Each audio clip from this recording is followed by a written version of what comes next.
I never pictured myself as the main character in a suburban showdown, but let me tell you, if you'd asked me a year ago what the craziest thing that could happen in my life was, I'd have probably said something boring like losing my keys or getting a flat tire on the way to work.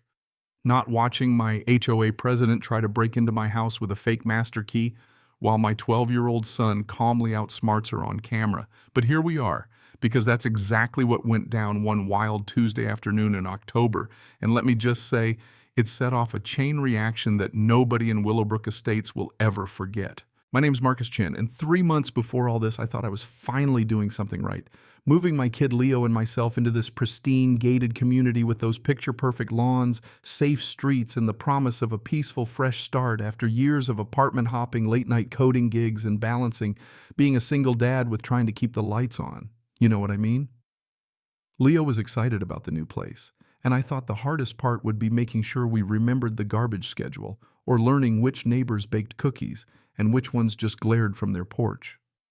Well, turns out, I grossly underestimated one particular neighbor, Karen Whitfield, the self-appointed queen of the HOA. She introduced herself on our first day, clipboard in hand, casting these judgmental glances at our moving boxes stacked up in the entryway. She barely got out a welcome before launching into this thinly veiled speech about community standards and how she was always watching out for violations. And at first I figured, okay, every neighborhood's got one, just smile and nod, right? But that changed real quick after she spotted Leo walking home from the bus stop, and I swear the look on her face was like she'd just seen a stray coyote. She marched right up our driveway, gave me this overly concerned speech about how single fathers often struggle with supervision, and maybe I should think about after-school care for my son. Now, Leo's 12 more mature than half the adults I know, and I work from home, so I'm always a ping away, and I explained all that, but Karen just gave me that smile people do when they're really just biting their tongue.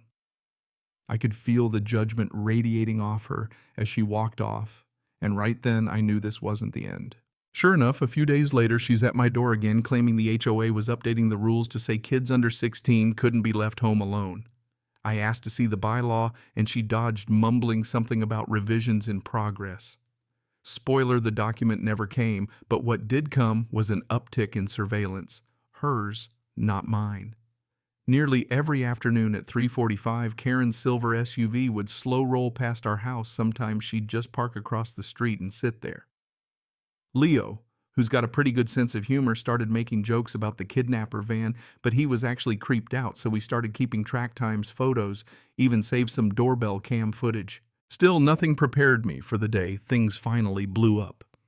It was a Tuesday in October, and I was locked in with clients from Tokyo halfway across the world when my phone started blowing up security alerts, motion sensors, and then the big one, failed key entry attempt. Then over the speaker, I hear Karen's voice booming through my house, demanding Leo open the door immediately, insisting she's conducting a welfare check as HOA president. I went from confusion to full-on panic in about 2 seconds. Leo, though, man, this kid's unflappable. He activated the emergency lockdown system I'd installed when we moved in, sealed all the doors and windows, and called me voice steady. "Dad, that Karen lady's trying to get in. She says she has a key, but it's not working." I told him he did exactly the right thing and switched over to the security app to watch it all go down. Karen jamming a key into my front door, getting more frustrated by the second. Through the speaker, I told her she was trespassing and needed to leave immediately. But then she made her fatal mistake. She called 911. She actually told them an abandoned child was inside my house and in danger. I was in shock. The dispatcher told me when I called to set the record straight that officers were already on the way. I hung up, threw on my jacket, and tore home as fast as I could without getting myself arrested, heart in my throat the whole way. By the time I pulled up, 2 squad cars were already in front of my house, lights flashing.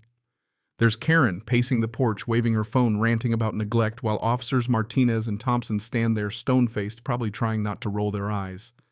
Leo Legend refused to open the door for strangers, but he talked to the officers through the Ring camera, said he was fine doing homework, didn't know this woman, and didn't feel comfortable letting her in.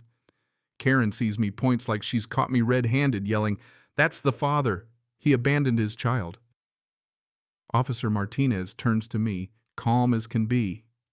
"Sir, can we hear your side?" So I unlock the door with my actual key while Karen's fake one dangles uselessly in her hand and let the officers in.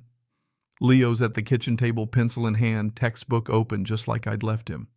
The officers check that he's safe, food, water, phone, all good. Then I show them the security footage, Karen trying and failing to break in, then calling 911, her face twisted with anger, not concern. Officer Thompson asks her where she got the key, and her story unravels fast. She claims it was from a maintenance visit months ago for emergencies, but when pressed, she can't produce any policy. And I hand over the digital file I'd started keeping, date screenshots, even a statement from Mrs. Rodriguez across the street who'd filmed Karen parked outside our house for over 20 minutes. Words like false report, unlawful entry, and trespassing start getting tossed around, and suddenly Karen looks like she's seen a ghost. Neighbors start popping out phones in hand pretending to water their lawns, but they're recording for the Willowbrook Facebook group. When the officers ask her for any bylaw allowing her access to private homes, Karen stammers, says the document is at her house. Officer Thompson cuts her off. No HOA rule overrides state property law, ma'am. You're being cited for unlawful attempted entry and filing a false emergency report. She tries to protest, I'm the president, but Officer Martinez just shrugs and writes up the citation. I tell them I'll be pressing charges and mention my attorney will be in touch. Karen's whole posture just collapses right there on the porch.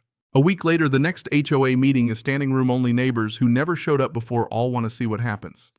My attorney, Jacob Morrison, is a specialist in HOA nonsense, and he lays out everything, key duplication, emotional distress, to Leo misuse of police time, the whole 9 yards. Karen's at the head of the table, face like stone, but her fellow board members suddenly can't seem to meet her eye. Tom Bradley, the treasurer, admits she never had board approval for any key policy, and Sarah Kim, the secretary, produces meeting minutes proving Karen's push for home access rights was shot down months ago. When the board votes on a motion of no confidence, it's unanimous. Even her allies turn on her. Karen stands up, yells, "You'll regret this. Without me, this neighborhood will fall apart," and storms out to dead silence. But it didn't end there. She was fined $5,000 for the false report, and the unauthorized key duplication landed her with misdemeanor charges. Her real estate license was suspended pending review. And thanks to the civil suit we filed for harassment and emotional damages, she was ordered to pay us $15,000 and permanently banned from holding any HOA office ever again. There's even a restraining order now. She can't come within 100 feet of our house. I'll never forget seeing her in court at sentencing, her whole carefully managed image just crumbling as the judge lists off every one of her offenses.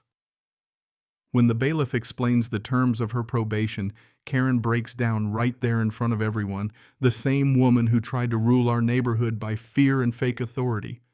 Now just another warning to people who think they're above the rules. All of this started because my kid knew to push the panic button literally and didn't let an adult intimidate him, not even the so-called president.